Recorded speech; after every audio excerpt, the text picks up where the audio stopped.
દિવસભરના અગત્યના સમાચાર જુઓ દિવ્યાંગ ન્યૂઝના ટોપ ન્યૂઝમાં રોજ બપોરે 3 કલાકે અને રાતના 9 કલાકે.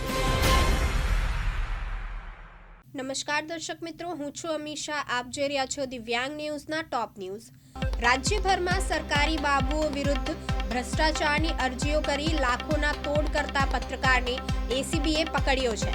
સંખ્યાબદ્ધ સરકારી બાબુઓ કરાર આધારિત સરકારના કર્મચારીઓ તેમજ ખાનગી લોકો સામે ભ્રષ્ટાચારના કેસ કરી ચૂકી છે. જો કે આ વખતે એસીબીએ પત્રકાર કમ આરટીઆઈ એક્ટિવિસ્ટ અને તેમના પત્નીને સજોડે લાંચ લેતા પકડ્યા છે.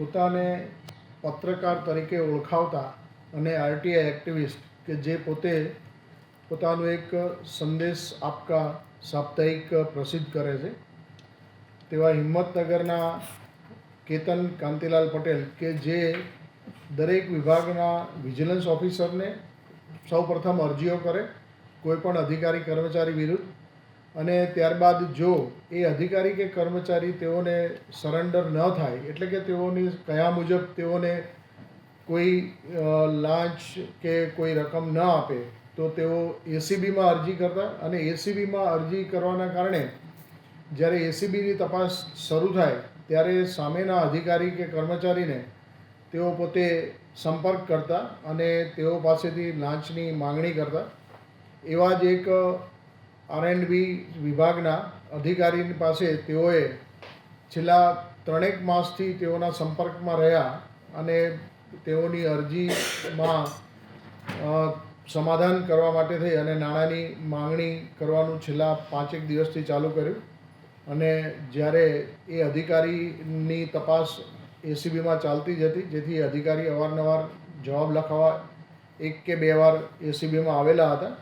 તેઓએ એસીબીનો સંપર્ક કર્યો કે આ અરજીમાં સમાધાન કરવા માટે જે અરજદાર છે એ મારી પાસે નાણાંની માંગણી કરે છે. તો એસીબીએ એક રિવર્સ સ્ટેપનું આયોજન કર્યું અને તેમાં આ કામના આરોપી કેતન કાંતિલાલ પટેલ કે જે પોતાને એક પત્રકાર તરીકે ઓળખાવે છે, વાસ્તવમાં તેઓ પત્રકાર નથી પરંતુ પોતાનું એક સંદેશ આપકા એવું સાપ્તાહિક ચલાવે છે અને દિવ્ય ભાસ્કરની એજન્સીમાં તેઓ 1000 પેપર વેચતા હોવાનું તેઓ જણાવે છે હિંમતનગર ખાતે.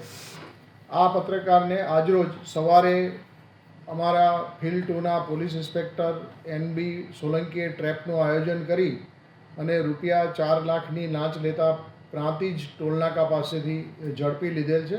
આ સમયે તેઓના પત્ની પણ સાથે હતા અને આ નાણાં છે તેઓના પત્નીએ સ્વીકાર્યા હતા, જેથી તેઓના પત્ની મીનાબેન અને કેતન કાંતિલાલ પટેલ બંનેની ધરપકડ કરવામાં આવી છે.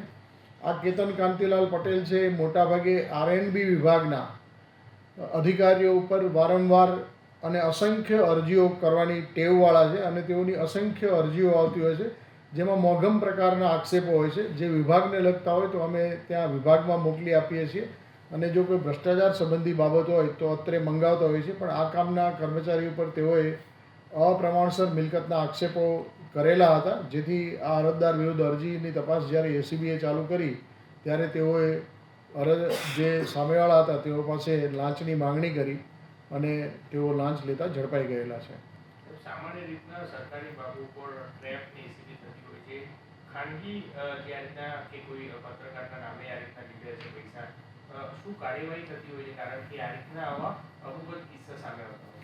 જ્યારે કોઈપણ એસીબીનો ટૂલ તરીકે ઉપયોગ કરી અને જ્યારે નાણાંની માંગણી કરતા હોય છે ત્યારે એસીબી પીસી એક્ટ કલમના 2008ના સુધારામાં ખાનગી વ્યક્તિ પણ લાંચ લેતા આ રીતે પકડાય તો તેને પકડવાની જોગવાઈ કરવામાં આવેલી છે અને તે અંતર્ગત જ તેઓ વિરુદ્ધ આ કેસ દાખલ કરવામાં આવેલો છે. આ પહેલાં પણ આ રીતે ખાનગી વ્યક્તિ વિરુદ્ધ ઘણા ગુના દાખલ થયેલા છે. અમદાવાદના 4 પોલીસકર્મીઓએ મળીને મુંબઈના એક વેપારીને લૂંટી લેવાનો પોલીસકર્મીઓ પર આરોપ લાગ્યો છે. મોબાઈલમાં ક્રિકેટના સટ્ટાની એપ હોવાનું કહીને વેપારીને જેલમાં ધકેલી દેવાની ધમકી આપી. પહેલા 20 લાખ રૂપિયાની માંગણી કરી અને અંતે વેપારી પાસેથી 5.88 લાખ રૂપિયા પડાવી લીધા.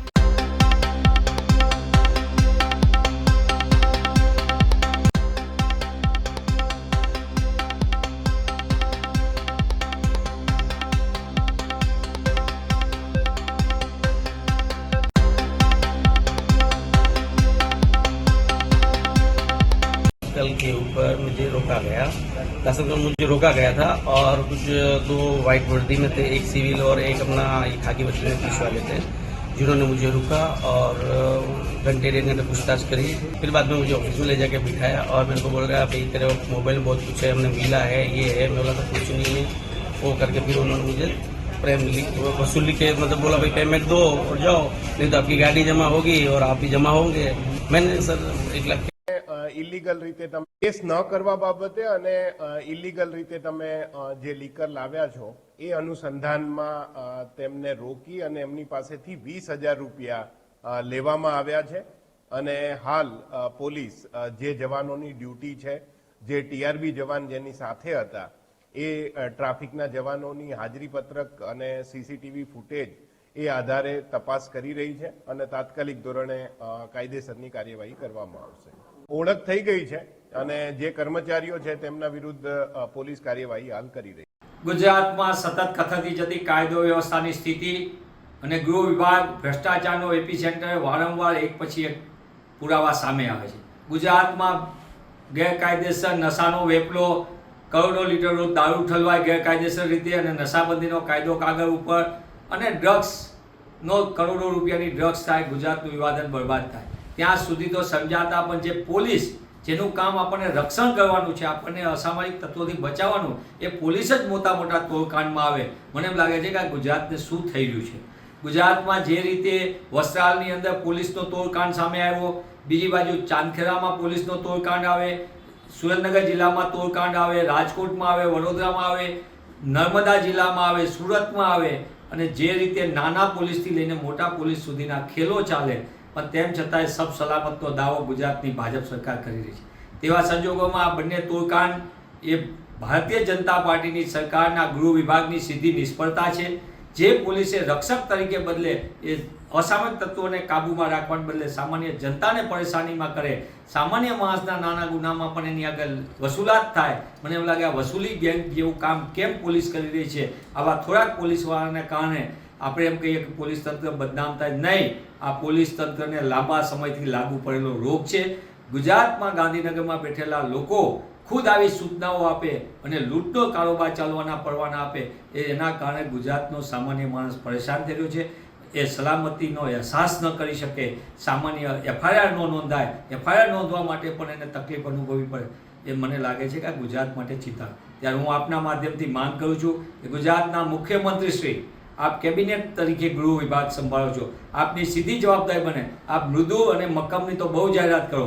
મૃદુતા તમે સામાન્ય જનતા પ્રત્યે રાખો અને મક્કમતા અસામાજિક તત્વોને કાબૂમાં રાખો. અને એની પહેલાં તમારા પોલીસ તંત્રને કહો કે તોડકાંડને લૂંટકાંડને બદલે સામાન્ય જનતાને સલામતી આપે, તો જ ગુજરાત સલામત બનશે અને ગુજરાતના નાગરિકોને શાંતિનો અહેસાસ થશે. અમરેલી જિલ્લામાંથી પસાર થતો નાગેશ્રી ચોટીલા નેશનલ હાઈવે પર ભાવરડીથી રાણીંગપરા વચ્ચે પુલ જર્જરિત હોવાથી તંત્ર દ્વારા 2 માસથી ડાયવર્ઝન કે કોઈ અન્ય વિકલ્પ કર્યા વગર એસટી બસ સહિત ભારે વાહનો પ્રતિબંધ લગાવવાથી 20 ગામોમાં એસટી બસ સેવાઓ ઠપ થઈ જતા સ્થાનિક ગામડાના વેપારીઓ, રહીશો અને આમ આદમી દ્વારા ખાંભા મામલતદારને આવેદનપત્ર પાઠવ્યું હતું.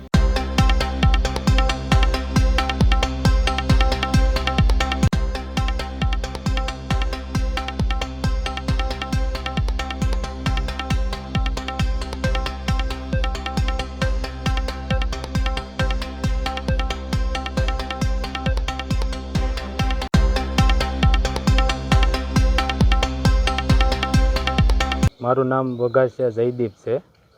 ખાંભા ટેડાણ રોડ ઉપર સરાકડિયા ગામે નાળું બંધ છે. 3 મહિનાથી પ્રશાસને બંધ કરેલું છે. એના હિસાબે 40 જેટલી એસટી બસોના રૂટ કપાઈ ગયા છે. વિદ્યાર્થીઓ, ખેડૂતો, શિક્ષકો કોઈ પણ તકલીફ, માણસોને જવા આવવામાં તકલીફ થાય છે. ત્યાં એંગલ મારેલી છે અને આવેદનપત્ર એટલા માટે આપ્યું છે કે પ્રશાસન આનો કોઈ રસ્તો કાઢે, નાળું બનાવે અથવા ડાયવર્ઝન આપે એટલે કામગીરી મુસાફરીની છે એ ચાલુ થાય. વિદ્યાર્થીઓને હાલાકી થાય છે, ખેડૂતોને થાય છે, બીમાર માણસોને તકલીફ થાય છે. એટલા માટે અમે આવેદનપત્ર ખાંભા મામલતદાર સાહેબમાં આપેલું છે. આવતા દિવસોમાં પ્રશાસન આ વસ્તુમાંથી ધ્યાન નહીં આપે તો અમે રસ્તા રોકો આંદોલન કરશું. આમ આદમી પાર્ટીના બધા જ માણસો ભેગા થઈ અને અમરેલી જિલ્લામાં રસ્તા રોકો આંદોલન કરશું. ખેડા જિલ્લાના ગળતેશ્વર તાલુકાના સેવાલિયામાં આવેલ મહીસાગર નદી પરનો જૂનો બ્રિજ વહેલી તકે ચાલુ કરવાની માંગ ઉઠવા પામી છે. 2 મહિના જેટલો સમય વીત્યા બાદ હવે આસપાસના ગ્રામજનોની સહનશીલતા પણ ખૂટી હોય તેમ લાગી રહ્યું છે. આસપાસના ગ્રામજનો અને ક્વોરી ઉદ્યોગકારો દ્વારા આજરોજ ઠાસરા પ્રાંત અધિકારીને આવેદનપત્ર આપવામાં આવ્યું હતું.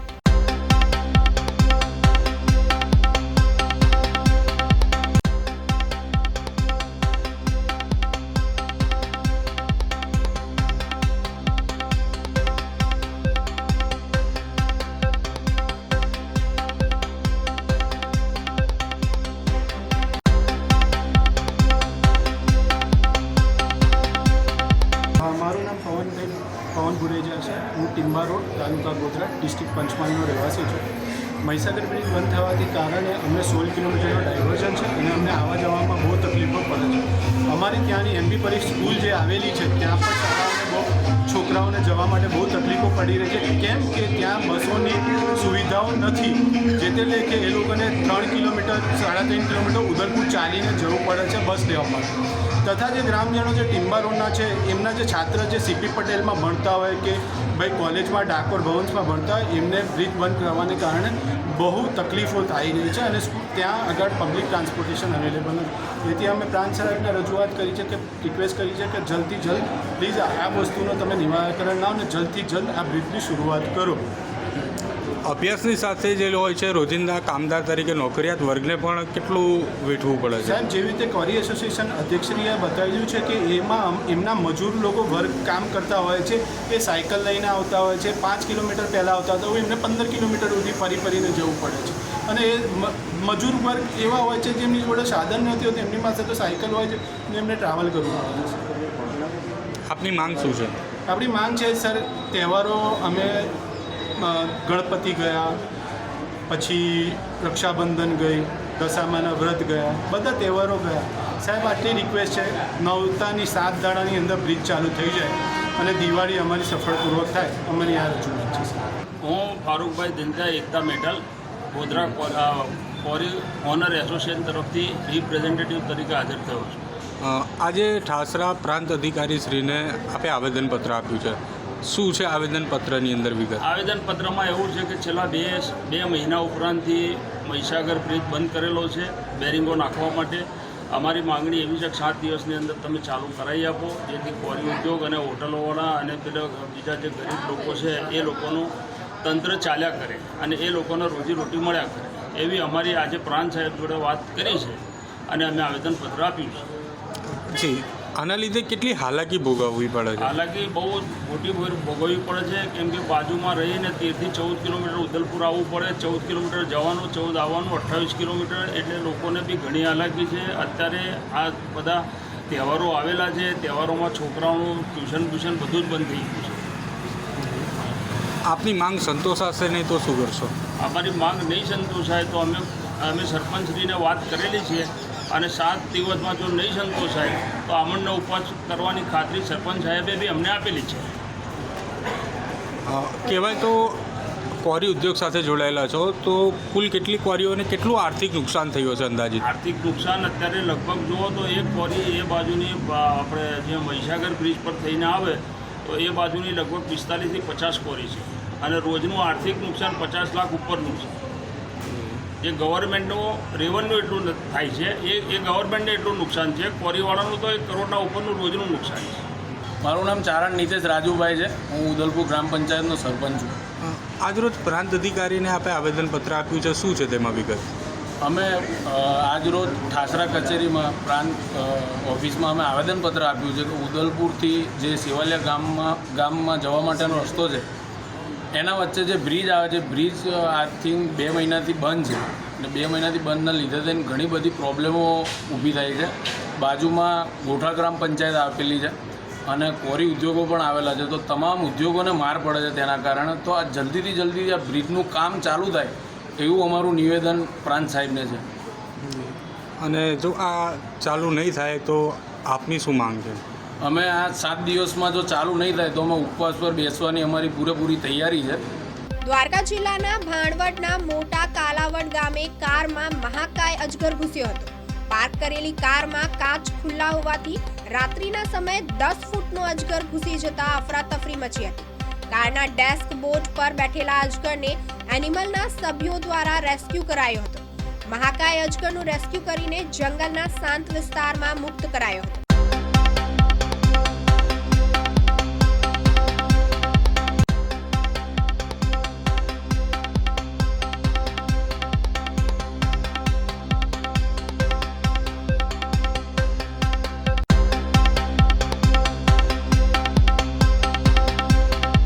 દેવભૂમિ દ્વારકાના જામખંભાળિયામાં પાર્ક કરેલી કારના કાચ ખુલ્લા રાખતા લોકો માટે ચેતવણી સમાન કિસ્સો સામે આવ્યો છે. દ્વારકા જિલ્લાના ભાણવડના મોટા કાલાવડ ગામે કારમાં મહાકાય અજગર ઘૂસ્યો હતો. પાર્ક કરેલી કારમાં કાચ ખુલ્લા હોવાથી રાત્રિના સમયે 10 ફૂટનો અજગર ઘૂસી જતા અફરાતફરી મચી છે. કાર માલિકે એનિમલ કેરના રેસ્ક્યુ અશોક ભટ્ટને જાણ કરી કારના ડેશબોર્ડ પર બેઠેલા અજગરને એનિમલના સભ્યો દ્વારા રેસ્ક્યુ કરાયો. મહાકાય અજગરનું રેસ્ક્યુ કરીને જંગલમાં શાંત વિસ્તારમાં મુક્ત કરાયો હતો. ભાવનગર પોલીસે નશાકારક પ્રવાહીની બોટલોના ગેરકાયદે વેચાણ સામે મોટું ઓપરેશન પાર પાડ્યું છે. કોસ્મેટિક આઇટમની આડમાં કોલોન બોટલ તેમજ અલગ અલગ ફ્લેવરના પ્રવાહીમાં વેચાણ કરીને યુવાધનને બરબાદ કરતા હોલસેલ ડીલર, મેન્યુફેક્ચરર તેમજ દુકાન સહિતની જગ્યા પર દરોડા પાડીને કડક કાર્યવાહી હાથ ધરાઈ છે.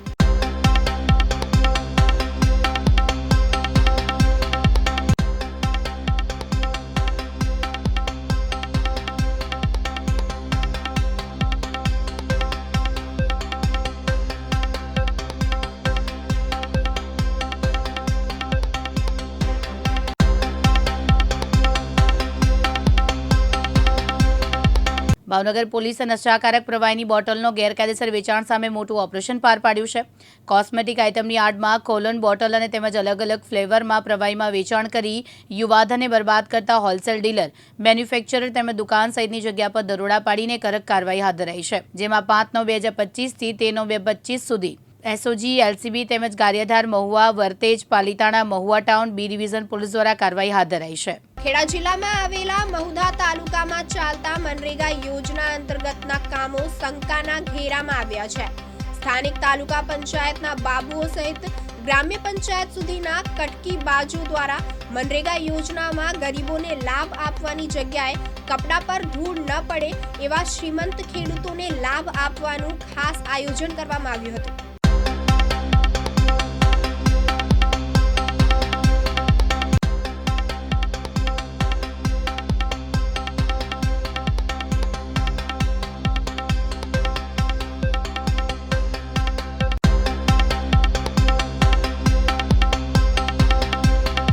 મારું નામ એલ્વિના છે.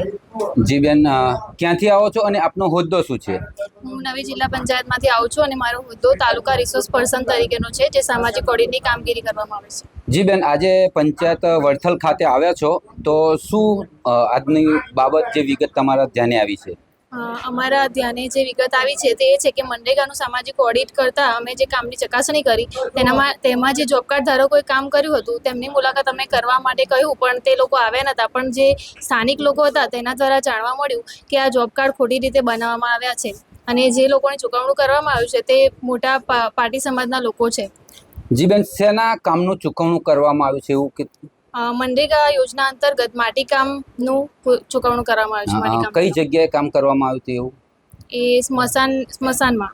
જી, આ બાબતે આપનું શું કહેવું છે અને શું આપનું ઓડિટ કરવાનું કામ છે, તો આનો શું તમે આગળ કરશો? આ જે બાબત અમને આશંકા જેવી લાગી છે તેનું અમે આગળ રિપોર્ટ કરીશું. આગળ એટલે જિલ્લા લેવલે જિલ્લા સામાજિક ઓડિટર મેડમને અમે રિપોર્ટ કરીશું.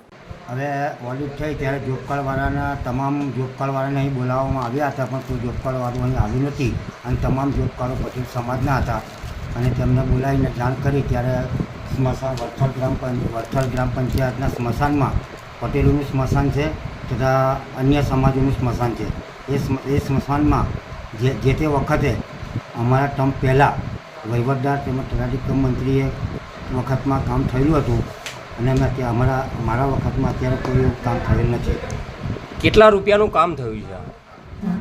અંદાજે એક જોબ કાર્ડના લાભાર્થીઓના ખાતામાં 10,000 હજારથી ઉપરની રકમ પડેલી છે. કેટલા જોબ કાર્ડ ધારકો? જોબ કાર્ડ છે 13 જેવા જોબ કાર્ડ છે. આ બાબતે આપના દ્વારા શું કાર્યવાહી કરવામાં આવશે? અમે તેની તાત્કાલિક ઘટતી કાર્યવાહી કરી અને આગળ અમે કામ કર્યું છે. વડોદરા શહેરના કલાલી વિસ્તારમાં આવેલા ગુજરાતના સૌથી મોટા ગણાતા યુનાઇટેડ વે ઓફ બરોડાના ગરબા ગ્રાઉન્ડમાં સતત બીજા વર્ષે કાદવ કીચડને કારણે ખેલૈયાઓ હેરાન પરેશાન થઈ ગયા હતા અને ખેલૈયાઓએ પોતાનો આક્રોશ વ્યક્ત કર્યો હતો.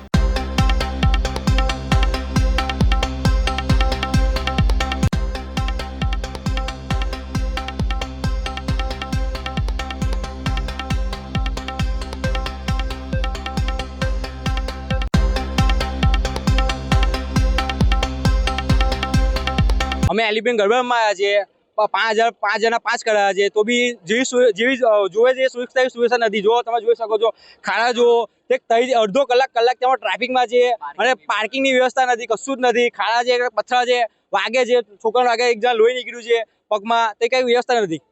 હવે શું કહીશું તમે? ક્યાં જશું તો ખબર પડશે, જઈએ તો ખબર પડશે. આપણે જોઈએ પૈસાના પાણી થઈ ગયા છે, ખાલી પૈસો બગાડે જેવું લાગે છે. મેનેજમેન્ટ સારું નથી, કશું સારું નથી. કેટલું ચાલે? બહુ ચાલે. 1 કિલોમીટર ચાલે, જો અડધો 1.5 કિલોમીટર ચાલવાનું છે, 1 કિલોમીટર બાકી જશું. સુરત શહેરના વેલેન્સા વિસ્તારમાં આવેલી શ્યામ રેસિડેન્સીમાં એક મોટી દુર્ઘટના બનતા રહી ગઈ હતી. સોસાયટીના ડેવલપર દ્વારા નાખવામાં આવેલી ડ્રેનેજ લાઇનમાં ભંગાણ પડતા એક મોટો ભૂવો પડ્યો હતો. આ દુર્ઘટનામાં એક વડીલ ભૂવામાં પડી ગયા હતા, જેને ફાયર વિભાગના જવાનો અને લોકોએ બહાર કાઢીને બચાવ્યા હતા.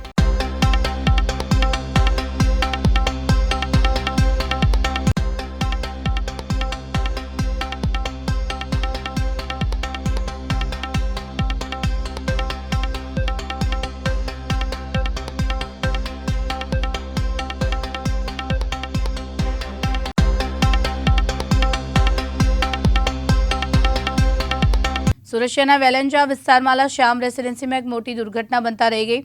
સોસાયટીના ડેવલપર દ્વારા નાખવામાં આવેલી ડ્રેનેજ લાઇનમાં ભંગાણ પડતા એક મોટો ભૂવો પડ્યો. આ દુર્ઘટનામાં એક વડીલ ભૂવામાં પડી ગયા. ફાયર વિભાગના જવાનોને લોકોએ બહાર કાઢીને બચાવ્યા. વેલેન્જા વિસ્તારમાં આવેલી શ્યામ રેસિડેન્સીમાં ગેસ પાસે વડીલ બાકડા પર બેઠા. અચાનક ડ્રેનેજ લાઇન તૂટી જતા નીચે જમીન ઉપર ધસી પડી અને મોટો ભૂવો બની ગયો. આ ભૂવામાં વડીલ પડી ગયા અને ફસાઈ ગયા. વડીલના ફસાયા અંગેની જાણ થતાં સ્થાનિકોએ તાત્કાલિક ફાયર વિભાગને જાણ કરી. ઘટનાની ગંભીરતા જોતા ફાયર વિભાગની ટીમ તાત્કાલિક ઘટના સ્થળે પહોંચી. ભારે જહેમત બાદ ફાયર વિભાગે વડીલને સુરક્ષિત રીતે બહાર કાઢ્યા હતા. અમરેલીના જાણીતા કોંગી નેતા અને પૂર્વ ધારાસભ્ય પ્રતાપ દુધાતના કાફલા પર મોડી રાત્રે હુમલાનો પ્રયાસ થયો હોવાનું સામે આવ્યું છે. આ ઘટના ધારીના દુધાળા નજીક બની હતી, જ્યારે પ્રતાપ દુધાત ગીર સોમનાથમાં સરદાર સન્માન યાત્રામાંથી પરત ફરી રહ્યા હતા.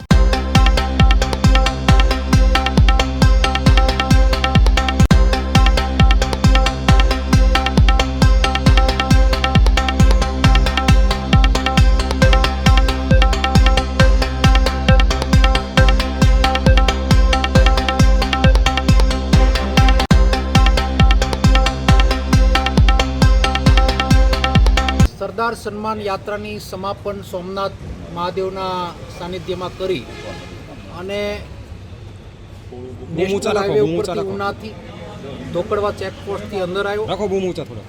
ટુરિસ્ટ રોડ ઉપરથી, એટલે કે આપણી આ બાજુની ચેકપોસ્ટ એટલે કે અમરેલી સાઈડની ચેકપોસ્ટે બહાર નીકળતા એક મધુવન હોટલ પાસે અંદાજિત 15-20 જણા અસામાજિક તત્વો ઊભા એવું ખ્યાલ આવ્યો. રસ્તામાં ગાડી અટવાવાથી ટાઈમિંગ થોડુંક મોડું હતું અને ટ્રાવેલિંગના કારણે હું આરામમાં હતો. મારા ડ્રાઈવરે મને એલર્ટ કર્યો અને અમારી પદ્ધતિ પ્રમાણે ગાડી અમે સ્પીડમાં કાઢી લીધી. અને ત્યારબાદ ફરી એક બાજુના દુધાળા ગામથી અમે લોકોને ત્યાં મોકલ્યા. એટલે 2-3 4 વ્હીલર અને અસામાજિક તત્વો ત્યાં હાજર હતા. શા માટે આ બનાવ બન્યો છે એનો ખુલાસો તો ડીએસપી ઓફિસમાંથી ડીએસપી જ આપશે. તપાસનો વિષય છે. વ્યક્તિગત ક્યારેય કોઈ લડાઈ અમે કોઈની સાથે થઈ નથી, પણ આ જિલ્લાની અંદર રાજકીય આગેવાન હોવાને નાતે ખેડૂતોના મુદ્દે, ખનીજના મુદ્દે, બુટલેગરોના મુદ્દે, ક્લબોના મુદ્દે વારંવાર વખતે હું બોલ્યો છું. અને આક્રમકતાના કારણે કોઈને લાગી આવ્યું અથવા કોઈના માનસિક ધંધા ઉપર કોઈને ઘા લાગ્યો હોય એનો પણ બદલો લેવાનો કોઈ પ્રયત્ન કર્યો એવું બની શકે, આવી મારી શંકા છે. આનો ખુલાસો સ્પષ્ટતા તપાસ પોલીસનો વિષય છે. તરત મેં ડીએસપીને જાણ કરી. આઈજી સરનો પણ મને રાતના ફોન આવ્યો અને આખું તારીખ ઓર્ડર કરી અને આ અસામાજિક તત્વોને પોલીસ ગોતી રહેશે. અત્યારે ડીએસપીએ મને અસ્વસ્થ કર્યો છે અને ખાતરી આપી છે અને ફરિયાદ ધારી આપવા હમણાં જ મારા ડ્રાઈવર જવાનો છે. ફરિયાદ પણ અમે દાખલ કરાવવા જઈ રહ્યા છીએ. બાકીનો જવાબ પોલીસ તંત્ર તમને આપશે. આ જિલ્લાની અંદર જિલ્લો આમાંય બદનામ છે. કાયદો અને વ્યવસ્થા ખૂબ જ કથળી ગયેલી છે અને આ ટુરિસ્ટ એરિયાની અંદર આવા બનાવના કારણે ફોરેનરો જ્યારે આવતા હોય, મોદીજીનું સપનું છે, આ સપનું સાકાર અહીંયાની સરકાર જ થવા ન દેતી એવું મારું માનવું છે. એક જાહેર જીવનના વ્યક્તિ ઉપર, એક પાર્ટીના પ્રમુખ ઉપર હુમલો થયો એટલે કે કોંગ્રેસ ઉપર આ હુમલો એવું મારું માનવું છે. તો પછી કારનો નંબર પણ એક વિડીયોમાં સ્પષ્ટ દેખાય છે, શું કહો છો એને? કારના વિડીયા પણ અમારી પાસે છે, અસામાજિક તત્વોની ભાષા પણ અમારી પાસે છે, જે મીડિયા ઉપર ચાલી પણ રહી છે ને મેં અત્યારે ડીએસપીને પણ બધું સંભળાવ્યું ને બતાવ્યું છે. હવે આગળ કેટલી કાર્યવાહી કરે છે એ આવનાર સમય જ બતાવશે. મારી ગાડી સ્પીડમાં કાઢી એટલે પાછળ થોડુંક નુકસાન થયું છે, મામૂલી નુકસાન થયું, કોઈ એવડું મોટું નુકસાન નથી થયું, પણ અખતરો થયો છે ત્યારે સરકાર અને તંત્ર આને સબક શીખવાડે એટલી લાગણી વ્યક્ત. કેટલા લોકો હતા? એસપી મને ખાતરી આપી છે કે ફરી વખત આ જિલ્લામાં આવું ન બને એનું હું કરીને તમને બતાવીશ. અંદાજે કેટલા માણસો હતા? અંદાજે 15 થી 20 જણા. સુરત સિવિલમાં અંધભક્તિની પરાકાષ્ઠા જોવા મળી રહી છે. હોસ્પિટલમાં સ્ટેમ સેલ બિલ્ડિંગના ગેટ પર બળાત્કાર કેસમાં આજીવન કેદની સજા ભોગવતા આસારામનો ફોટો મૂકી એક ગ્રુપે પૂજા આરતી કરી હતી. પાછી કરમની કઠણાઈ તો એ છે કે તેમાં પીડિયાટ્રિક વિભાગના ડોક્ટર જિગીસા પાટડિયા સહિત નર્સ અને સિક્યુરિટી સ્ટાફ અંધભક્તિમાં લીન જોવા મળ્યા હતા.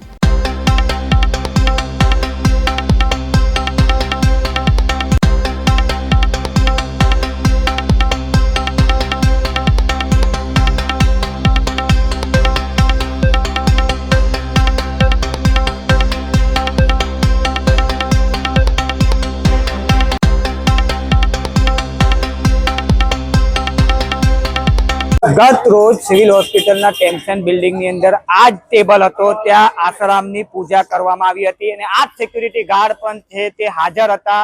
તેની સાથે અહીંના જે ડોક્ટર હતા, તે મહિલા તબીબ પણ અહીં હાજર હતા અને તમામની હાજરીની અંદર આસારામની જે પૂજા અર્ચના અહીં કરવામાં આવી હતી. અત્યારે જે નવી સિવિલ હોસ્પિટલના સત્તાધીશો દ્વારા જણાવવામાં આવ્યું છે કે તમામ જે હાજર હતા આસારામની પૂજા અર્ચના કરવામાં તે તમામને હટાવી લેવામાં આવ્યા છે, પરંતુ અત્યારે હાલ છે સિક્યુરિટી અહીં બેઠા છે. એટલે કે ટૂંકમાં કહી શકાય કે જે નવી સિવિલ હોસ્પિટલના જે અધિકારીઓ છે તે કોઈને બચાવવાના પ્રયત્ન કરી રહ્યા છે, કારણ કે જે આસારામની પૂજા અર્ચના જે કરવામાં આવી રહી હતી આ જ ટેબલ પર આ સિક્યુરિટીનો જે ટેબલ છે અહીં ફોટો મૂકવામાં આવ્યો હતો અને ત્યાં જ તમામ જે હાજરીની અંદર જ ફોટો જે તેની પૂજા અર્ચના કરવામાં આવી રહી હતી. અને અત્યારે હાલ છે જ્યારે અમે ડોક્ટર નવી સિવિલ હોસ્પિટલના તબીબ પૂછવામાં આવ્યું ત્યારે તેમના દ્વારા જણાવવામાં આવ્યું હતું કે અમે સિક્યુરિટીને અમારા દ્વારા હટાવી લેવામાં આવ્યા છે. આપણે વાત કરવાનો પ્રયત્ન કરીશું. हम तक बताते नहीं रहेंगे हर मीडिया को, जो भी हुआ हमने एक बार दे दिया है, मीडिया को जवाब बता दिया. मैं अब कोई इंटरव्यू देना नहीं चाहता हूँ. कोई भी पूजा करेगा, जो अधिकारी है वो देगा जवाब. पर आपकी कोई जिम्मेदारी नहीं है क्या है ना जिम्मेदारी हमारी, तभी तो हमने बंद कराया. हमारी जिम्मेदारी है तभी हमने बंद कराया. बंद किया था. आप तो दिख रहे थे सब लोग पूजा में. नहीं दिख रहा है. कौन बोल रहा है दिख रहा हूँ मैं? डॉक्टर थे, आप थे, तो ये तो डॉक्टर थे. आपके हाजिर में हुआ है तो सिक्योरिटी गार्ड क्या कर रहे थे? आपको सिक्योरिटी के लिए रखा है तो आप क्या कर रहे थे? आप कैमरा मैन है ना, और आपका मैनेजर अगर खड़ा होगा तो आप उसके सामने क्या करेंगे? तो मैं वही बोल रहा हूँ कि आपका काम ये ट्रोमा के अंदर कुछ ऐसा न हो देखना है, तो आप क्या कर रहे हैं? लेकिन हमारा अधिकारी हमसे बड़ा सामने खड़ा है तो मेरा क्यों कोई जवाबदारी नहीं बनती है? उसकी जवाबदारी है, जो अधिकारी है हमारा. कौन है आपका अधिकारी? जो भी है इधर था वो. पर आप वीडियो में दिख रहे होगा तो? हाँ मैं दिख रहा हूँ भाई वीडियो में, पर एक बार दे दिया, सबको बता दिया, जो जवाब सवाल करना था हमने बता दिया है. हमारे इंचार्ज को भी बता दिया है. जो भी हुआ जैसे भी हुआ, हमको जब मालूम चला हमने सब बंद कराया. जिसने कराया उसको पहले पकड़िए, जो लिफ्ट मैन है उसने तो सब परमिशन दिलाया, हरिओम नाम का लड़का जो है उसने सबको परमिशन दिलाया और सब लेके आया मंजूरी। आरएमओ बोल रहा है कि मंजूरी ली नहीं थी। मंजूरी का लेटर था, आपको किसका लेटर? आरएमओ तो बोल रहा है, आरएमओ तो बोल रहा है सीएमओ का लेटर था। और यहाँ जो सीएमओ बैठता उसके पास भी मैंने भेजा, उसने भी देखा, उसकी भी जवाबदारी बनती है। आपने लेटर देख के परमिशन दे दी? हमने थोड़ी दे दी, हम कौन होते परमिशन देने वाले? हम प्राइवेट सिक्योरिटी वाले हैं, हम कौन होते परमिशन देने वाले? परमिशन देता है सीएमओ, परमिशन देता है सीएमओ। हमारा काम है कोई फूड बांटने आता है परमिशन देख लेने का, परमिशन है, फिर यहाँ जो सीएम है उसके पास भेज देते हैं हम, उसको डिसीजन करना होता है आगे जाने देना। परमिशन नहीं थी तो फिर पूजा की परमिशन नहीं थी, फूड बांटने की परमिशन थी ना? आरती का मौखिक परमिशन दिया हुआ था, जिसने भी दिया हो सीएमओ ने। देखते नहीं है क्या सिक्योरिटी गार्ड है तो ये सब नहीं देखते? अब जब इंचार्ज सामने खड़ा, इंचार्ज पूजा कर रहा है तो मैं क्या करूंगा यार? उसमें क्या फर्ज है? हमारी फर्ज है, लेकिन हमसे बड़ा जो एचओडी यहाँ खड़ा है और वो पूजा कर रहा है तो हम उसमें क्या कर सकते हो बताइए ना? आपने एचओडी से भी नहीं पूछा कि परमिशन लिया कि नहीं? एचओडी हटा ऐसे तो हमने बंद करा है हमारे लेवल पे, लेकिन एचओडी के हाथ में था इसलिए मैं कुछ नहीं बोल सकता था ना। તમામ જે છે તેમાં ખોખોની અત્યારે હાલ રમત ચાલી રહી છે, ત્યારે સુરત નવી સિવિલ હોસ્પિટલના જે આરએમઓ છે તેમના દ્વારા જણાવવામાં આવી રહ્યું છે કે અમે પરમિશન નથી આવી અમારી જોડે અને અમે તાત્કાલિક બંધ કરાયું, અને પરંતુ જ્યારે આપણે સિક્યુરિટી ગાર્ડના ઇન્ચાર્જ છે પાંડેજી એમની સાથે વાત કરી તો એમને એમ કીધું કે તમામ પરમિશન આપવા બાદ જ અહીંયા જે કાર્યક્રમ કરવામાં આવ્યો છે ત્યાં તમામની ખોખોની આસારામની પૂજા અર્ચના સિવિલ હોસ્પિટલ ખાતે કરાઈ। શું છે હકીકત? આપણી સાથે નવી સિવિલ હોસ્પિટલના सीएमओ છે, આરએમઓ છે ડોક્ટર કેતન નાયક સાહેબ, આપણે એમની સાથે વાત કરીશું। જી સર, આસારામની પૂજા અર્ચના સિવિલ હોસ્પિટલ ખાતે કરાઈ, શું છે હકીકત? સદર બાબત અમારા ધ્યાન પર જ્યારે આવી પછી તાત્કાલિક જ બંધ કરવાની સૂચના આપી અને સિક્યુરિટી ઓફિસર દ્વારા ગઈકાલે મને ફોન કરવામાં આવ્યો કે આ રીતનું ચાલી રહ્યું છે। મેં કીધું તાત્કાલિક બધું બંધ કરાવો અને હટાવી લો, અને આ પ્રકારની કોઈ પણ પરમિશન સિવિલ હોસ્પિટલ સત્તાવાળા તરફથી આપવામાં આવી નથી। અમે સામાન્ય રીતે ફ્રૂટ વિતરણની પરમિશન આપતા હોઈએ છીએ, તે પણ ઓન ડ્યુટી સીએમઓને ફ્રૂટની ક્વોલિટી બતાવીને સામાજિક સંસ્થાઓ આ રીતે કરતી હોય છે। પરંતુ સદર બાબતમાં જે પ્રકારની આરતી અને આસારામ બાપુની જે વાત છે એને અમે સ્ટ્રોંગલી કન્ડમ કરીએ છીએ હોસ્પિટલ સત્તાવાળા તરફથી, અને સદર બાબતે સિક્યુરિટી ગાર્ડ ત્યાં જે ફરજ પર હતા જેણે હાજરીમાં આ થયું તેને પણ ત્યાંથી હટાવી લેવામાં આવ્યા છે, અને જે ક્લાસ 4 સર્વન્ટ જે લોકોના એસોસિએશનમાં છે તેને પણ હટાવી લેવામાં આવ્યા છે। જી સર, વિડીયોમાં સ્પષ્ટ જોઈ શકાય છે કે ડોક્ટર જીગીસા પડિયા ત્યાં હાજર હતા અને તમારા સિક્યુરિટી ગાર્ડ પણ ત્યાં હાજર હતા। સિક્યુરિટી ગાર્ડની મેં કીધું તેમ હટાવી લેવામાં આવ્યા છે। જીગીસા પાટેડિયા મેડમને કંઈ ગેરસમજથી કર્યું હશે એવું માનું છું, મારે કંઈ વાત થઈ નથી। હજી કઈ સંસ્થા દ્વારા ત્યાં પૂજા અર્ચના કરવામાં આવી? મને કોઈ ખ્યાલ નથી, મારી પાસે કોઈ પરમિશન લેવામાં આવી નથી ને કોઈ સંસ્થા છે શું છે મને કંઈ ખબર નથી। જે પ્રમાણે વાત કરવામાં આવે તો સુરતની અંદર જે નવી સિવિલ હોસ્પિટલ ખાતે છે આસારામ બાપુની પૂજા અર્ચના કરવામાં આવી। અત્યારે હાલ છે જે નવી સિવિલ હોસ્પિટલના જે સત્તાધારો છે તે લોકો દ્વારા જણાવવામાં આવ્યું છે કે અમારા દ્વારા કોઈ પણ પરમિશન આપવામાં નથી આવી અને જે કોઈ ત્યાં હાજર હશે તે લોકોને ત્યાંથી હટાવી લેવામાં આવ્યા છે। કેમેરામેન અબુ મિર્ઝા સાથે મુકેશ ગુરવ, દિવ્યાંગ ન્યૂઝ, સુરત। અરવલ્લી જિલ્લામાં આવેલા માલપુરના સુંદપુરમાં સરપંચ ચૂંટણીની અદાવતમાં ભાજપ કાર્યકર પર હુમલો કરનાર ત્રણેય આરોપીને પોલીસે ઝડપી પાડી આગળની કાર્યવાહી કરી હતી। માલપુર તાલુકામાં સરપંચ ચૂંટણીની અદાવતમાં ભાજપ કાર્યકરને નિશાન બનાવવામાં આવ્યો છે।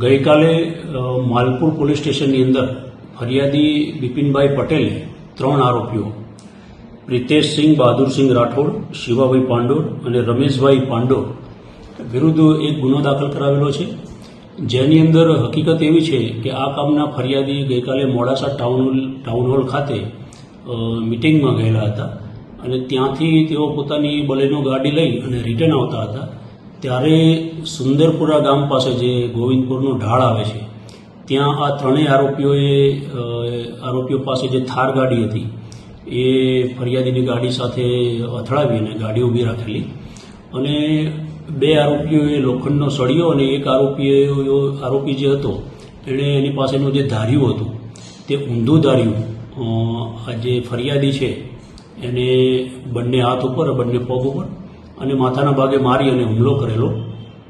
આરોપી જે છે એમણે અને ફરિયાદીને અગાઉ જે ગ્રામ પંચાયતનું ઇલેક્શન થયેલું એનું જે બંદૂક હતું એના કારણે આ હુમલો કરેલો છે. આરોપીઓએ ફરિયાદીને જાનથી મારી નાખવાની ધમકી આપી અને અશ્લીલ ગાળો આપેલી અને એની ગાડીને જે નુકસાન કર્યું છે અને ફરિયાદી જે છે એનો મોબાઈલ ઝૂંટવી લીધેલો. જે અનુસંધાને માલપુર પોલીસે ફરિયાદીની વિગતવારની ફરિયાદ લઈ અને BNSની સંબંધિત કલમો નીચે જે આરોપીઓ છે એમના વિરુદ્ધમાં ગુનો દાખલ કરેલો છે અને હાલ કાયદેસરની કાર્યવાહી ચાલુ છે. પાટણ જિલ્લાના સિદ્ધપુર ખાતે તાજેતરમાં વડાપ્રધાનના સ્વર્ગસ્થ માતા હીરાબાના નામ પરથી સરોવરનું નામાંકન થતા તેના વિરોધમાં પૂર્વ ધારાસભ્ય ચંદનજી ઠાકોરના નેતૃત્વમાં સિદ્ધપુર કોંગ્રેસે સિદ્ધપુર ખાતે જન આક્રોશ રેલી અને આવેદનપત્ર આપવાના કાર્યક્રમનું આયોજન કર્યું હતું. જોકે તંત્ર દ્વારા આ રેલીને મંજૂરી આપવામાં આવી ન હતી.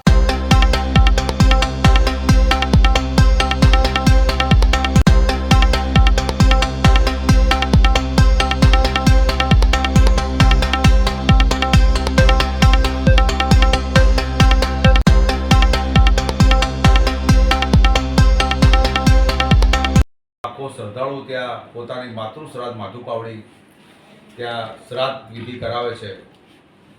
એવી આ ભૂમિ, સંતોની ભૂમિ, કપિલ ભૂમિની ભૂમિ, દેવશંકર બાપાની ભૂમિ, ત્યાં હજારો વર્ષ સુધી લોકોએ તપ કર્યું, તપસ્યા કરી. એવી ભૂમિ, ત્યાં રુદ્રમાળ પણ આવેલો અને જે ભારતભરમાં 5 સરોવર છે એ પૈકીનું બિંદુ સરોવર પણ સિદ્ધપુર ખાતે આવેલું છે. સિદ્ધપુર એ હરિશંકરનો આરો પણ કહેવામાં આવે છે. સિદ્ધપુરનો ઇતિહાસ પણ બહુ ભૌગોલિક દ્રષ્ટિએ સ્વયંભૂ પોત મહાદેવ પણ આવેલા છે અને સિદ્ધપુર એ બહુ પૌરાણિક નગરી તરીકે જાણીતું સિદ્ધપુર શહેર છે. તેમાં વર્ષોથી ધાર્મિક પ્રવૃત્તિ ચાલતું હોય કે સિદ્ધપુર શહેર છે. કોઈની માતુશ્રીનું શ્રાદ્ધ હોય તો બિંદુ સરોવર, પૂર્વ વડાપ્રધાન દેવગૌડાશ્રી, અમિતાભ બચ્ચન, અનેક મહાનુભાવો પણ ત્યાં એમની ભૂમિની અંદર પોતાના માતુશ્રીનું શ્રાદ્ધ કરવા પણ ત્યાં પધારેલા છે. એના સિવાય પણ ત્યાં કારતક મહિનાની પૂનમના દિવસે ઉત્તર ગુજરાતની પણ સમગ્ર દેશ અને વિદેશથી લોકો આવી અને પોતાનો પ્રચાર કરે છે અને ત્યાંથી મોક્ષની પ્રાપ્તિનો લોકોએ અહેસાસ કરી અને પોતાના વતન તરફ પાછા ફરતા હોય છે. એ સમય દરમિયાન આજે જે સિદ્ધપુરમાં જે ઘટના ઘટી છે એ કોઈની વાહવાહી કરવા માટે એક નેતાની, સિદ્ધપુરના ધારાસભ્યશ્રી અને મિનિસ્ટર એમની પોતાની વાહવાહી કરવા માટે જે સિદ્ધપુરની અંદર જે પૌરાણિક નગરી માધુપાવડી એટલે સિદ્ધરાજ જયસિંહનો ઇતિહાસ, ત્યાંના વંશોજોનો ઇતિહાસ, જ્યારે એમાં કહેવામાં આવતું કે ભાઈ દર્દીને પાર કરવી હોય તો પતિ પત્ની એક હાથ પકડીને પાર નહોતા કરી શકતા. એવી જગ્યા ઉપર જ્યારે સિદ્ધરાજ જયસિંહના વખતમાં જ્યારે તેના અનુભવીઓ હતા, તેના જે સેવકો હતા, એકબીજાને હાથે પકડી અને આ પાર કરાવતા. એ વખતના સમયમાં માધુપાવડી નામ પાડવામાં આવેલું અને એનો ઇતિહાસ આજે સતત અવિરત ચાલ્યો. ઇતિહાસને માધુપાવડીને કેટલા વર્ષ થયા તો મને ખબર નથી, પણ અમારા વડવાઓ પણ ત્યાં અમે આજે માતૃશ્રાદ્ધ માટે જતા હોય છે ત્યારથી અમને માધુપાવડી તરીકે ઓળખાય છે. દીવો પણ ત્યાં હીરાબા સરોવર નામ આપી અને ભારતીય જનતા પાર્ટીએ ત્યાંની જે સંસ્કૃતિ, ત્યાંની જે ભૂમિ અને ત્યાંની ભૂમિને જે આજે એને જે સંતોની ભૂમિને જે એમને જે એની ઉપર ધર્મા ઉપર અને જે તપોભૂમિ ઉપર જે એમને હીરાબા સરોવર નામ આપ્યું. હીરાબાના નામ સાથે અમને વાંધો ન હોઈ શકે. હીરાબાને નામ ત્યાં આપી શકાય તો વડનગરમાં આપી શકાય. હીરાબાનું નામ ત્યાં કોઈ ગવર્મેન્ટ યુનિવર્સિટી બનાવી અને એમના વડાપ્રધાન તરીકે જે એમના જે દીકરો છે એ પણ ત્યાં સિદ્ધપુરમાં એક મોટી સરકારી યુનિવર્સિટી બનાવી હીરાબા યુનિવર્સિટી પણ આપી શકાય. ત્યાં એક સરકારી મોટી હોસ્પિટલ બનાવી અને એમાં પણ હીરાબા નામ આપી શકાય. પણ ત્યાં ભૂમિ, જે માતૃભૂમિ તરીકે ઓળખાતું અને જે સરસ્વતી નદી તરીકે ઓળખાતું એક જે સરસ્વતી નદીને જે આજે સરોવર બનાવી, હીરાબા સરોવર બનાવી અને એને જે નાનું કરવાનું જે કામ ભારતીય જનતા પાર્ટી કરે છે એ ખરેખર બહુ ખોટું છે અને અદનીય. એના નિમિત્તે અમે આવેદનપત્ર આપવાનું નક્કી કરીશું સાહેબ. આવેદનપત્ર આપવા માટે અમે સરકારશ્રી પાસે, મામલતદારશ્રી પાસે આવેદનપત્ર માટે અમે મંજૂરી પણ માંગી અને મંજૂરીના ત્યાં પોલીસનો રિપોર્ટ માટે પણ ગયા. પોલીસના રિપોર્ટમાં માગણી એ લોકોએ કરી. પોલીસે સ્પષ્ટ અભિપ્રાય કરીને આ થાય એવું નથી. પોલીસે પણ એમાં સ્પષ્ટ લખ્યું છે આ જાહેરનામામાં કે ભાઈ 17મી તારીખે જ્યારે મુખ્યમંત્રી આવ્યા હતા ત્યારે અમે કાયદો અને વ્યવસ્થા જાળવી શક્યા નહોતા. આ કાયદો અને વ્યવસ્થા ન જાળવી એના માટે અમને મંજૂરી તો ના પાડી, પણ સાથે સાથે એ લોકોએ જાહેરનામું પણ અધિનિયમ પ્રમાણે બહાર પાડ્યું એવું કે ભાઈ તમે આમાં 144 કે ધારા જે કંઈ હોય તે અંદર કલમો લાગુ પાડી 4 વ્યક્તિઓથી વધારે તમે ભેગા થઈ શકો નહીં એવું જાહેરનામું પ્રસિદ્ધ કરી અને સિદ્ધપુરની પ્રજા ધર્મપ્રેમી હિન્દુ વિરોધી જે એમને જે સિસ્ટમ ઊભી કરી આજે નવરાત્રિના દિવસો ચાલી રહ્યા છે. નવરાત્રિમાં નવરાત્રિનો જ્યારે સમય ચાલતો હોય ત્યારે આજે ગરબે રમવા માટે આખા ભારત પરના લોકો માં શક્તિનું આરાધના કરતા હોય, એમનું પૂજન કરતા હોય, એમની શક્તિની દુઆઓ કરતા હોય છે અને જે બહેનો ને દીકરા દીકરીઓને બધા ભેગા થઈ સામૂહિક ગરબે ઘૂમતા હોય એવા સિદ્ધપુર સિટીમાં, સિદ્ધપુર તાલુકામાં અને સિદ્ધપુર તાલુકાની અંદર અને એ લોકોએ જે ધારાઓ કલમો નાખી અને કલેક્ટર દ્વારા જે તુષાર ભટ્ટ જે જિલ્લા મેજિસ્ટ્રેટ દ્વારા જે જાહેરનામું બહાર પાડી અને જે આજે નવરાત્રિ જેવા તહેવારને ભારતીય જનતા પાર્ટી જે એને તડાપ મારવાનું જે કામ કર્યું છે એ ખરેખર નિંદનીય છે. આ જાહેરનામામાં જ્યારે ગરબે ઘૂમતા હોય 50, 100, 200 માણસો હોય એવા જાહેરનામાને તમે કઈ રીતે જાહેરનામું બહાર પાડી શકો? અને એક કોંગ્રેસની એક રેલી માટે થઈ અને તમે આખી સિદ્ધપુરની પ્રજાને, સિદ્ધપુરના તાલુકાને કઈ રીતે બાનમાં લઈ શકો? એ આ તંત્ર કેટલા અંતે નિષ્ફળ છે એનો એક જીવતો જાગતો દાખલો છે. અને અનેક પ્રવૃત્તિઓ સિદ્ધપુરમાં જે પ્રમાણે ચાલી રહી છે એના અનુસંધાનમાં આજે કરવામાં આવ્યું છે. અને જે નવરાત્રિનો તહેવાર આજે સમગ્ર વિસ્તારમાં જે ચાલી રહ્યો છે એ તહેવારને આજે એને બાનમાં લઈ અને કલેક્ટરે જે જાહેરનામું બહાર પાડ્યું છે અને 6-10 સુધી એની લોકોએ જાહેરનામું બહાર પાડ્યું છે. આ જે વિવાદ છે એ વિવાદને અમે થંભવા નહીં દેવાના. આ જે વિવાદ છે એ જે નામ સરોવર જે નામ પાડ્યું છે એ સરોવર દેવશંકર બાપાના નામે કે માધુ પાવડીના નામે ચાલુ રહે એવા અમારા પ્રયાસો છે. સમગ્ર સિદ્ધપુરની પ્રજા, સિદ્ધપુરના બ્રાહ્મણો, સિદ્ધપુરની 18 આલમના જ્ઞાતિઓ પણ આ વાતમાં સમર્થનમાં છે. આજે અમારી જે રેલી નીકળવાની હતી એ રેલીને જાહેરનામું પાડી અને અમારી રેલી જે રોકવાનું કામ કર્યું છે, લોકશાહીને ગળે જે ટૂંપો હારવાનું કામ કર્યું છે, જે અધિકારો જે હતા અધિકારો જે છીનવાનું જે કામ કર્યું છે એ ભારતીય જનતા પાર્ટીએ આ ખરેખર ખોટું કામ કર્યું છે. અંગ્રેજો પણ આ જે ગાંધીજીને જો આંદોલન કરવા ના દીધું હોત તો આજે આપણો દેશ આઝાદ પણ ના થયો હોય. આવું તાત્કાલિક જાહેરનામું એવી રીતે પડાઈ ના શકે. જાહેરનામામાં અનેક નિયમો હોય છે. એને જાહેરનામું પ્રસિદ્ધ કરતા પહેલા તમારે 72 કલાક સુધી એને પેપરમાં, નિવેદોમાં, પત્રમાં અને જાહેરનામું ક્યારે પડે? કોઈ તોફાન થયું હોય, કોઈ હુલ્લડ થયું હોય, કોઈ એમાં કાયદો અને વ્યવસ્થા જો ભંગ થવાની હોય અને ત્યાં મોટું હોનારત સર્જાવાની હોય તો જાહેરનામું બહાર પાડી શકાય. આ એક કોંગ્રેસને એક આવેદનપત્ર આપે એટલે પ્રજાનો અવાજ, કોંગ્રેસનો અવાજ દબાવવા માટે જે ભારતીય જનતા પાર્ટીએ જે કાયદાનો ઉપયોગ કરી અને તંત્રએ પણ કાયદો વચા વગર જે એમનો નિયમ લઈ અને જે કરી નાખ્યું છે એ ખરેખર ખોટું જાહેરનામું છે.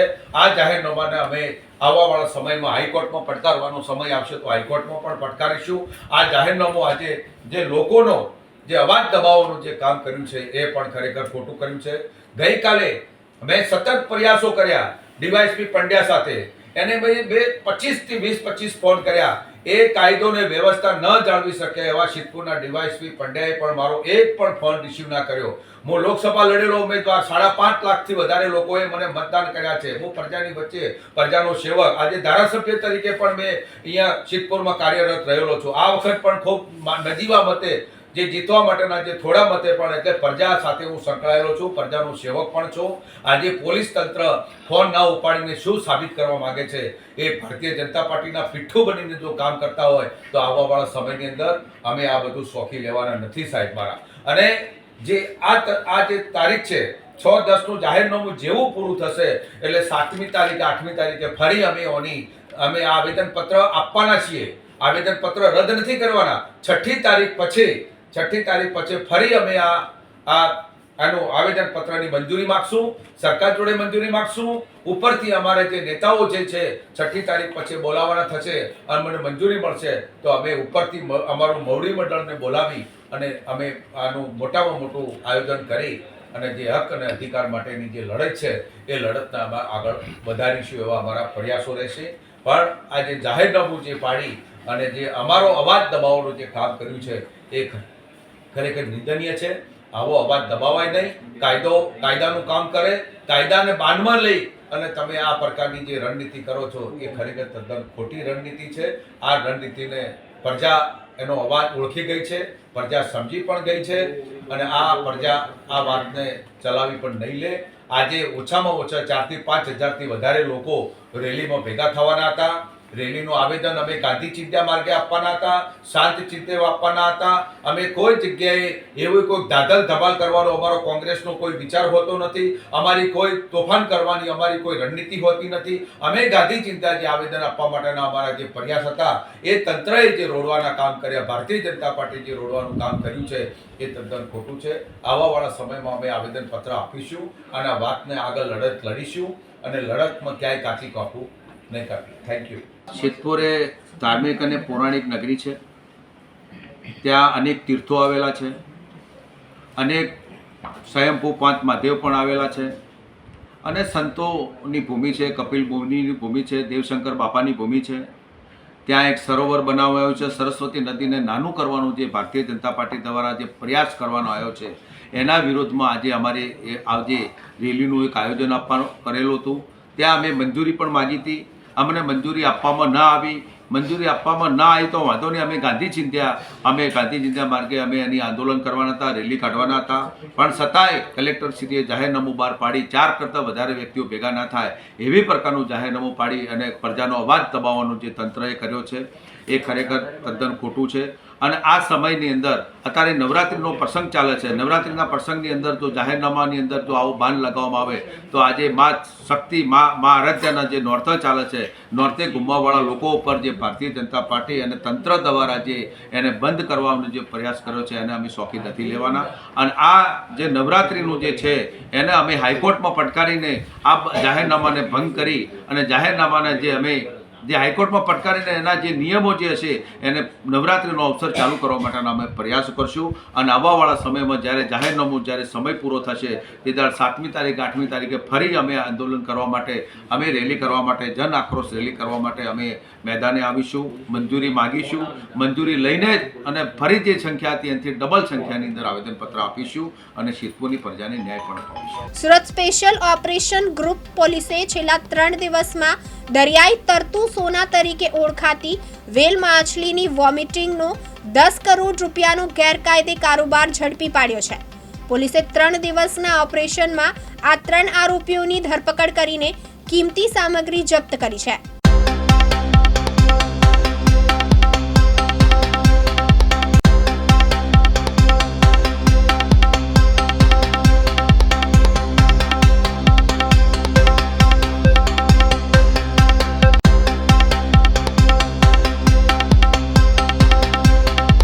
સુરત એસઓજીએ છેલ્લા 3 દિવસની અંદર 10 કરોડથી વધુનું એમ્બરગીસ કે જેને વેલ માછલીની ઉલટી પણ કહેવામાં આવે છે એના સ્મગલિંગના ટોટલ 2 કેસો કરેલા છે.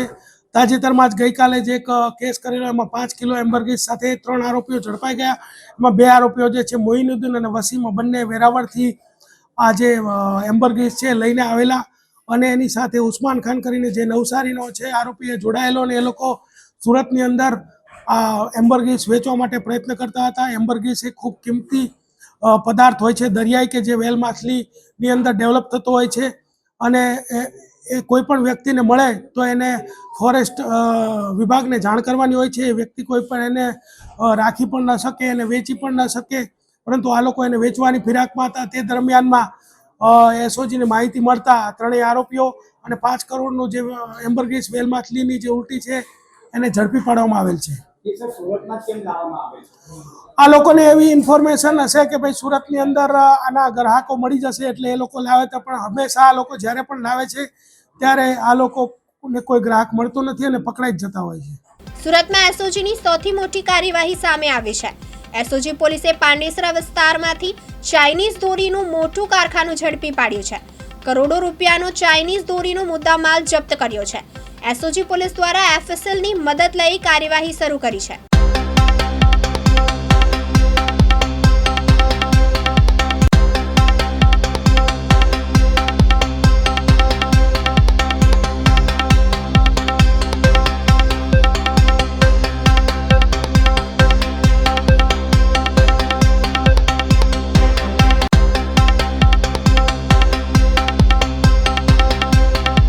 પાંડેસરા વિસ્તારમાં એક ફેક્ટરી જે છે એન્જલ મોનોફિલામેન્ટ કંપની કે એસઓજીને ઇન્ફોર્મેશન મળી કે અહીંયા ચાઇનીઝ દોરીનું ઉત્પાદન થાય છે. એસઓજી ત્યાં રેડ કરવા જતાં એસઓજીને ત્યાં 2 કરોડ 18 લાખ રૂપિયાનો જે છે એ મુદ્દામાલ જે છે એને સીલ કરવામાં આવેલો છે. પાંડેસરા પોલીસ સ્ટેશનને સાથે રાખી અને જાણવાજોગ દાખલ કરેલ છે. અને આ જાણવાજોગની અંદર જે છે જીઆઈડીસીના પ્લોટ નંબર 272 ઉપર એના માલિક છે સંજયભાઈ ઠાકરસિંહભાઈ ડુંગરાણી અને એના મેનેજર છે પ્રમોદ ભગવાન મંડલ. અને આ જે જાણવાજોગ દાખલ કર્યા બાદ FSL, factory inspector, GPCB, one સંરક્ષણ અધિકારી તથા જીએસટી વિભાગને બોલાવવામાં આવેલ છે. આ તમામ લોકો ઇન્સ્પેક્શન કર્યા બાદ જે રિપોર્ટ આવશે અને એના અનુસંધાનમાં જો કોઈ કાયદાનો ભંગ થયેલો હશે અને જે મળેલ જે દોરી છે એ નેશનલ ગ્રીન ટ્રિબ્યુનલ દ્વારા જે ગાઈડલાઈન આપેલી છે એના મુજબ ઘાતક હશે તો બીએનએસની કલમો તથા ગુનાહિત મનુષ્યવધ કરવાની જે કલમો છે એ દાખલ કરી અને આગળની કાર્યવાહી કરવામાં આવશે. અત્યારે અમને જે માહિતી મળી એ મુજબ અઠવાડિયાથી જ એને સ્ટાર્ટ કરેલું અને એસઓજીને ઇન્ફોર્મેશન મળતા ત્યાં તરત જ રેડ કરીને એસઓજી તથા પાંડેસરા પોલીસે કાયદેસરની કાર્યવાહી કરેલ છે. અત્યારે એ જાણવાજોગ ને અંતે એની તપાસ ચાલુ છે. હજી એણે કોઈ વેચાણ કરેલું હતું પરંતુ ક્યાં કરવાના હતા, એની મશીનરી ક્યાંથી લાવ્યા હતા, એ તમામ તપાસ દરમિયાનમાં ખોલવામાં આવશે.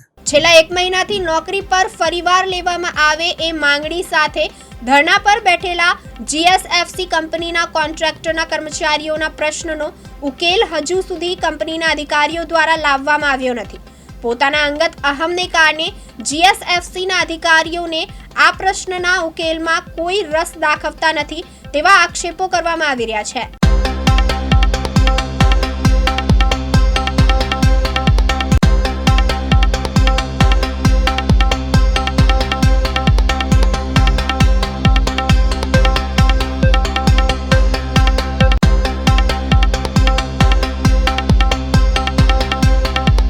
આજ રોજ અત્યારે જીએસએફસીની અંદર 120 જે અમારા શ્રમજીવી કામદારો સ્થાનિકો છે તેમને વગર કારણોસર જીએસએફસી કંપનીના કેટલાક અધિકારીઓએ પોતાનો અહમ સંતોષવા માટે વગર કોઈ નોટિસ પીરિયડ કે વગર કોઈ લીગલ ડોક્યુમેન્ટ છૂટા કરી દીધા છે.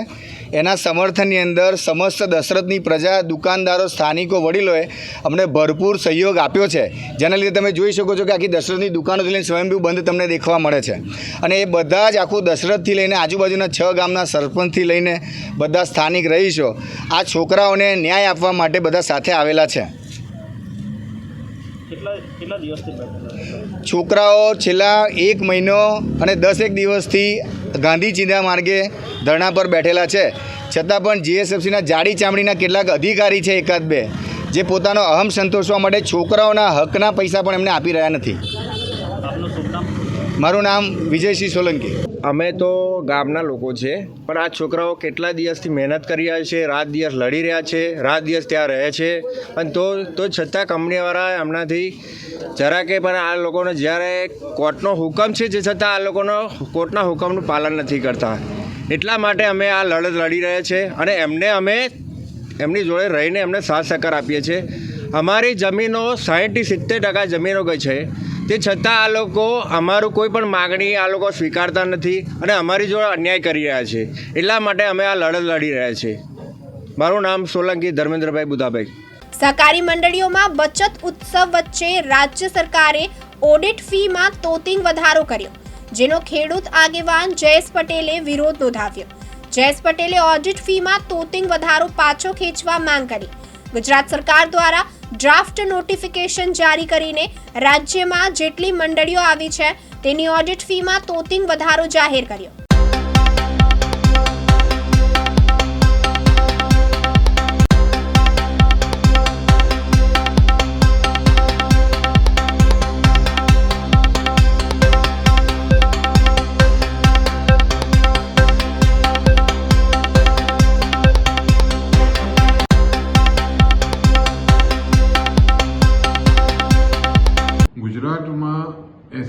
1000થી પણ વધારે સહકારી મંડળીઓ આવેલી છે અને એની સાથે 2.5 કરોડથી પણ વધારે નાગરિકો જોડાયેલા છે.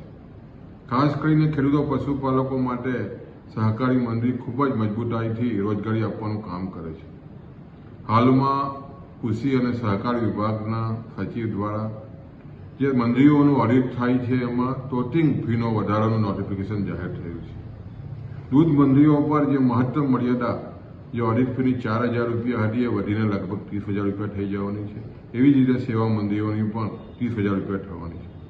આને કારણે કરોડો રૂપિયાનું ભારણ ગુજરાતની સહકારી મંડળીઓ પર આવવાનું છે, ક્રેડિટ સોસાયટીઓ પર આવવાનું છે, જંગલ મંડળીઓ પર આવવાનું છે.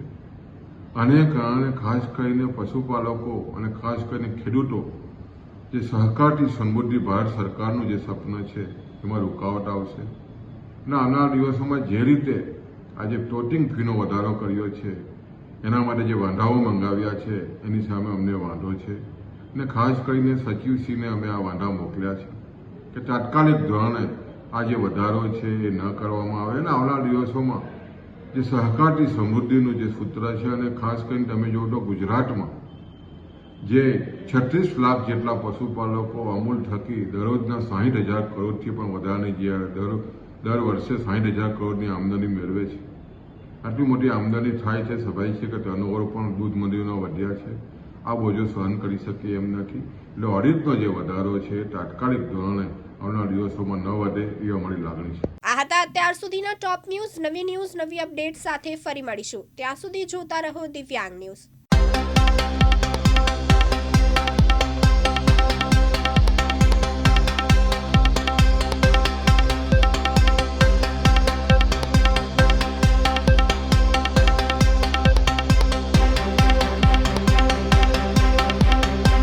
દિવસભરના અગત્યના સમાચાર જુઓ દિવ્યાંગ ન્યૂઝના ટોપ ન્યૂઝમાં રોજ બપોરે 3 કલાકે અને રાતના 9 કલાકે.